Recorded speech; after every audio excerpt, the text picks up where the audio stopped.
আপুনি জানেনে প্ৰতিদিন গেছৰ টেবলেট খালে শৰীৰত কি ৰোগ হয়? কোনটো ফলে আপোনাৰ সৌন্দৰ্য কেতিয়াও নষ্ট নকৰে? নেমুৰ পানীয়ে কোনটো ৰোগ নিৰাময় কৰে? এনেকুৱা ধৰণৰ আৰু কিছুমান নজনা প্ৰশ্নসমূহৰ উত্তৰ জানিবলৈ আমাৰ লগতে ভিডিঅ'টোৰ শেষলৈকে থাকিব বুলি আশা ৰাখি ভিডিঅ'টো আৰম্ভ কৰিছোঁ।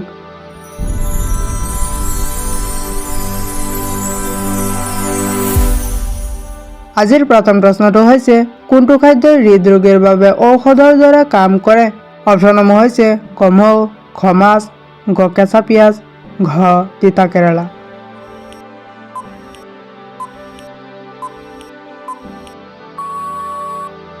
ইয়াৰ ভিতৰত শুদ্ধ উত্তৰটো হ'ব অপশ্যন গ কেঁচা পিঁয়াজ। কেঁচা পিঁয়াজ খালে হৃদৰোগীৰ বাবে ঔষধৰ দৰে কাম কৰে। আমি আহিছোঁ পৰৱৰ্তী প্ৰশ্নটোলৈ। পালেং শাক খালে শৰীৰৰ কোনটো ৰোগ নিৰাময় হয়? অপশ্যনসমূহ হৈছে ক কেঞ্চাৰ, খ হৃদপিণ্ডৰ, গ মেলেৰিয়া, ঘ ডায়েবেটিছ।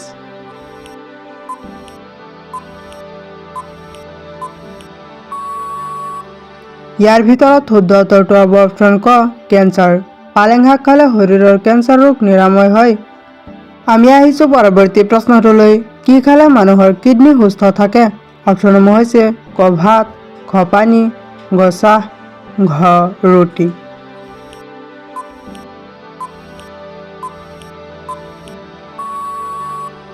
ইয়াৰ ভিতৰত শুদ্ধ উত্তৰটো হ'ব অপশ্যন খ পানী।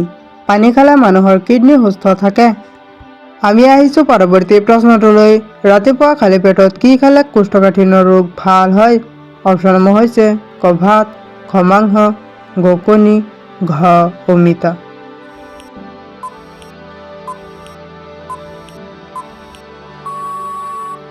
ইয়াৰ ভিতৰত শুদ্ধ উত্তৰটো হ'ব অপশ্যন ঘ অমিতা। ৰাতিপুৱা খালী পেটত অমিতা খালে কোষ্ঠকাঠিন্য ৰোগ ভাল হয়। আমি আহিছোঁ পৰৱৰ্তী প্ৰশ্নটোলৈ। প্ৰতিদিন গেছৰ টেবলেট খালে শৰীৰত কি ৰোগ হয়? অপশ্যনসমূহ হৈছে ক হাড়ৰ ক্ষয়, খ পেটৰ ৰোগ, গ বৃক্কৰ ৰোগ, ঘ যকৃতৰ ৰোগ।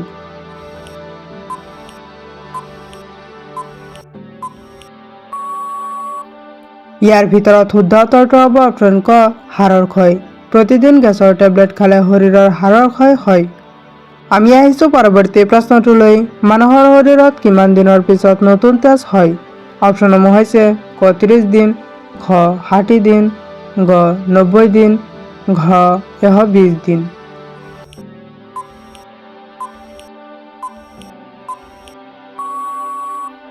ইয়াৰ ভিতৰত শুদ্ধ উত্তৰটো হ'ব অপশ্যন গ 90 দিন। মানুহৰ শৰীৰত 90 দিনৰ পিছত নতুন তেজ হয়। আমি আহিছোঁ পৰৱৰ্তী প্ৰশ্নটোলৈ। থিয় হৈ পানী খালে শৰীৰৰ কোনটো অংগ বেছি ক্ষতি হয়?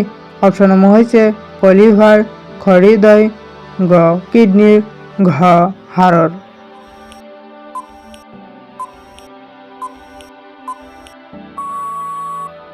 ইয়াৰ ভিতৰত শুদ্ধ উত্তৰটো হ'ব অপশ্যন গ কিডনীৰ। থিয় হৈ পানী খালে শৰীৰৰ কিডনীৰ বেছি ক্ষতি হয়। আমি আহিছোঁ পৰৱৰ্তী প্ৰশ্নটোলৈ। কোনটো ফল খালে মানুহৰ হাৰ্ট সুস্থ হৈ থাকে? অপশ্যনসমূহ হৈছে ক আমলখি, খ আম, গ কঁঠাল, ঘ লিচু।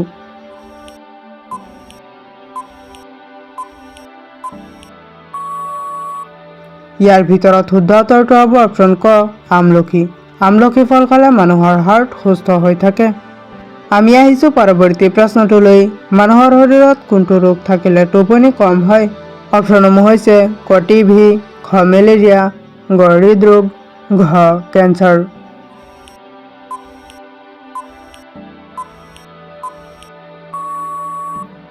ইয়াৰ ভিতৰত শুদ্ধ উত্তৰটো হ'ব অপশ্যন গ হৃদৰোগ।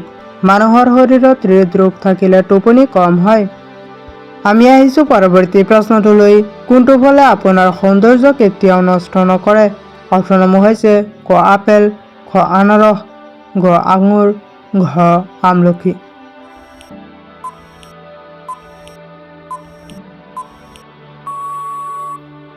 ইয়াৰ ভিতৰত শুদ্ধ উত্তৰটো হ'ব অপশ্যন গ আমলখি। আমলখি ফলে আপোনাৰ সৌন্দৰ্য কেতিয়াও নষ্ট নকৰে।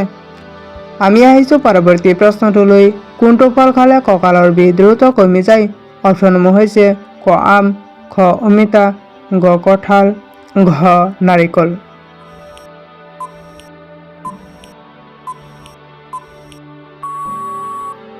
ইয়াৰ ভিতৰত শুদ্ধ উত্তৰটো হ'ব অপশ্যন খ অমিতা। অমিতা ফল খালে কঁকালৰ বিষ দ্ৰুত কমি যায়। আমি আহিছোঁ পৰৱৰ্তী প্ৰশ্নটোলৈ। খালী পেটত তিয়হ খালে কোনটো ৰোগ সোনকালে আৰোগ্য হয়? অপশ্যনসমূহ হৈছে ক জণ্ডিছ, খ গেষ্ট্ৰিক, গ দন্ত সমস্যা, ঘ চকুৰ সমস্যা।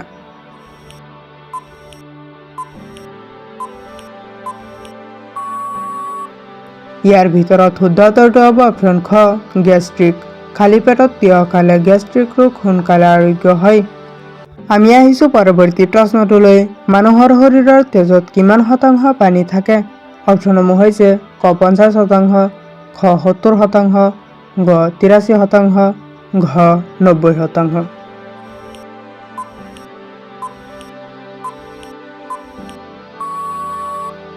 ইয়াৰ ভিতৰত শুদ্ধ উত্তৰটো হ'ব অপশ্যন গ 83%। মানুহৰ শৰীৰৰ তেজত 83% পানী থাকে। আমি আহিছোঁ পৰৱৰ্তী প্ৰশ্নটোলৈ। কোনটো ফল চকুৰ বাবে উপকাৰী? অপশ্যনসমূহ হৈছে ক অমিতা, খ আঙুৰ, গ আপেল, ঘ কমলা।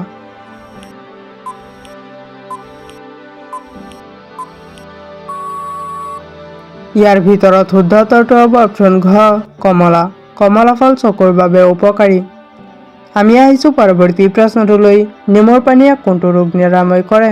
অপশ্যনসমূহ হৈছে ক কোষ্ঠকাঠিন্য, খ আলচাৰ, গ ডায়েবেটিছ, ঘ পেটৰ বিষ।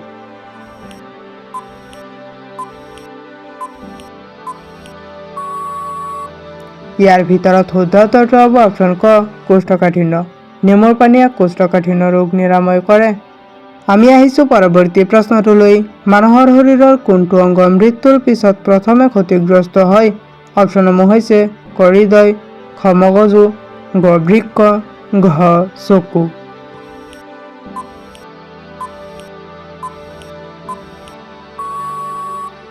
ইয়াৰ ভিতৰত শুদ্ধ উত্তৰটো হ'ব অপশ্যন খ মগজু। মানুহৰ শৰীৰৰ মগজু মৃত্যুৰ পিছত প্ৰথমে ক্ষতিগ্ৰস্ত হয়। আমি আহিছোঁ পৰৱৰ্তী প্ৰশ্নটোলৈ। নিয়মিত কোনটো আহাৰ খালে চকুৰ দৃষ্টিশক্তি উভতি আহে?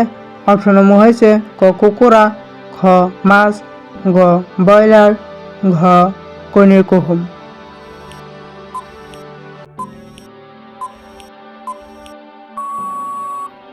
ইয়াৰ ভিতৰত শুদ্ধ উত্তৰটো হ'ব অপশ্যন ঘ কণীৰ কুহুম। নিয়মিত কণীৰ কুহুম খালে চকুৰ দৃষ্টিশক্তি উভতি আহে। আমি আহিছোঁ পৰৱৰ্তী প্ৰশ্নটোলৈ। কোনটো পদ্ধতিত শুই থাকিলে হাৰ্ট সুস্থ হৈ থাকে?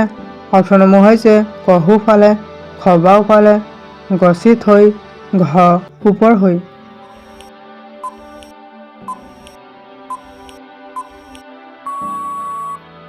ইয়াৰ ভিতৰত শুদ্ধ উত্তৰটো হ'ব অপশ্যন ক সোঁফালে। সোঁফালে শুই থাকিলে হাৰ্ট সুস্থ হৈ থাকে। আমি আহিছোঁ পৰৱৰ্তী প্ৰশ্নটোলৈ। মানুহৰ শৰীৰত আটাইতকৈ দ্ৰুত গতিত বৃদ্ধি পোৱা অংগটো কি? অপশ্যনসমূহ হৈছে ক দাঁত, খ চুলি, গ নখ, ঘ ছাল।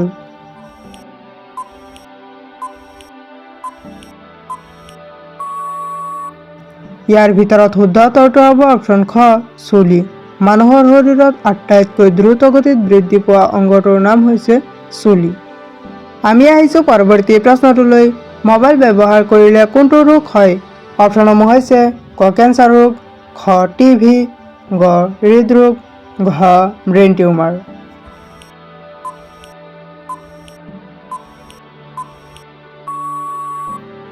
ইয়াৰ ভিতৰত শুদ্ধ উত্তৰটো হ'ব অপশ্যন ঘ ব্ৰেইন টিউমাৰ। মোবাইল ব্যৱহাৰ কৰিলে ব্ৰেইন টিউমাৰ ৰোগ হয়। সকলোকে ধন্যবাদ জনাইছোঁ ভিডিঅ'টো শেষলৈকে দেখাৰ বাবে। যদি ভিডিঅ'টো ভাল লাগিছে তেনেহ'লে এটা লাইক কৰি দিব আৰু যদি এনেকুৱা ধৰণৰ আৰু কিছুমান নজনা প্ৰশ্নসমূহৰ উত্তৰ জানিব বিচাৰে তেনেহ'লে আমাৰ চেনেলটো ছাবস্ক্ৰাইব কৰি ৰাখিব। Thank U.